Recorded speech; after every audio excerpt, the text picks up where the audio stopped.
ଅଷ୍ଟଦଶାଧ୍ୟାୟ ମୈତ୍ରେୟ ଉବାଚ ଶୁଣ ରାଜନ ସାବଧାନେ ମଗଧ ତୁଷ ମନେ ମୁନିଙ୍କ ମତେ ସାଧୁବାଣୀ ସୁଖ ବନ୍ଦନ ଚାହିଁ ମଣି ସୁତ ମାଗଧା ସୁତକ ଅମୃତମୟ ବାଣୀ କହି କହନ୍ତି ପୃଥି ମୁଖ ଚାହିଁ ନାଥ ତୋର ମହିମା କେ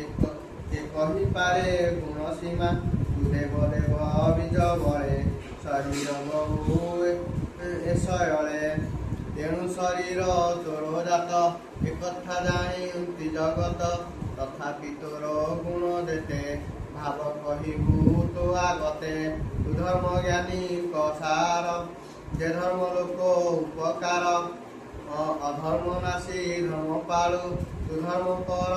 ଦୟାଳୁ ଶରୀର ଧରି ସର୍ବକାଳେ ସୁଧର୍ମ ରହୁ ମହି ତଳେ କଳଭୂତ ସମବହୁ ବସୁ ସବିତା ରୂପେ ତୁ ପ୍ରକାଶୁ ତୋର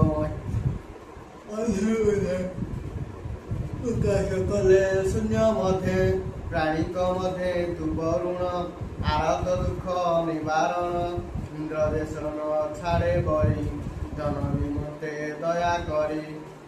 ତୋର ବଚନ ଅମୃତ ଶୁଣି ନିସ୍ତରୀ ବେଦଗତ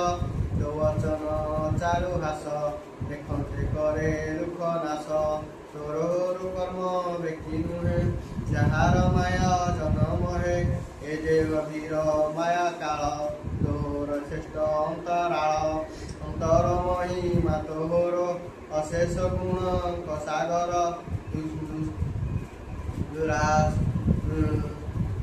ଦୁରାଶୟ ଦୁର୍ବକ୍ଷୟ ସୁଦୂରମୟ ଆତ୍ମମୟ ଜନ୍ତୁଙ୍କ ଅନ୍ତର ବାହାରେ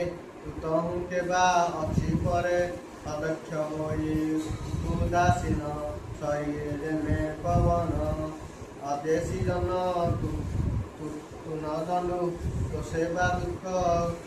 ଖଣ୍ଡୁ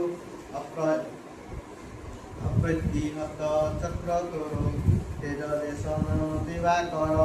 ନୟନ ଆତ୍ମା ବିଚେଷ୍ଟିତ ଅର୍ତେ ନାଶନ ତୁ ଜଗତେ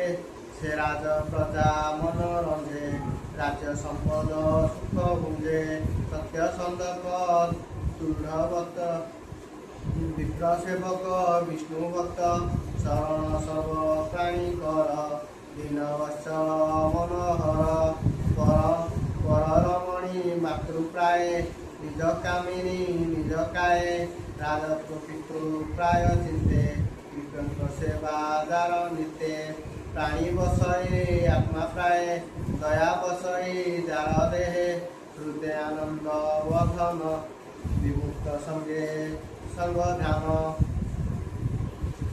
ଅଶୁଦ୍ଧ ଗଣେ ଦଣ୍ଡଧାର ସ୍ୱଭାବେ ଶରଣ ସଦର ବେଦିନୀ ସଂସ୍ଥନୁ ପ୍ରାୟ ଦୁହେ ଶୟସ୍ଫୁରିବ ନାଥମୟେ ଖିଳ ଅଖିଳ ବସୁନ୍ଧରୀ ଧେନୁକ ଆଗେ ସମସରୀ ତ୍ରିଗୁଣ ବିଶ୍ୱନାଥ ତୁହି ତୁଜେ ଆତ୍ମାର କାଳ ବହି ଅବିଦ୍ୟା ବିଚରିତ ଯେତେ ତାହାକୁ ନିରାର୍ଥକ ମତେ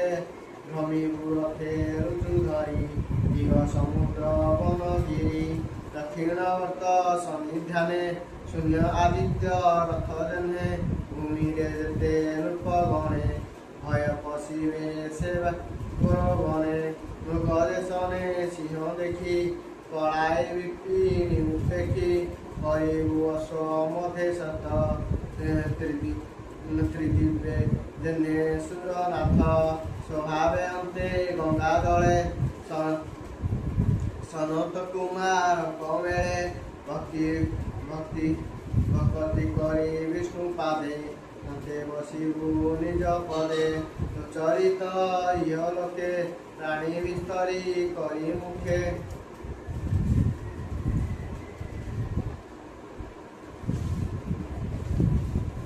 ବିକୃତି ପରାକ୍ରମ ତୋର ଦେବ ମାନବେ ଅଗୋଚର ତୋର ମହିମା କନେ ଶୁଣି ତରିବେ ହବୁ ଜରୁ ପ୍ରାଣୀ ଅହରି ବିପ୍ର ଜଗନ୍ନାଥ ପୃଥ୍ୱୀରାଜର चरित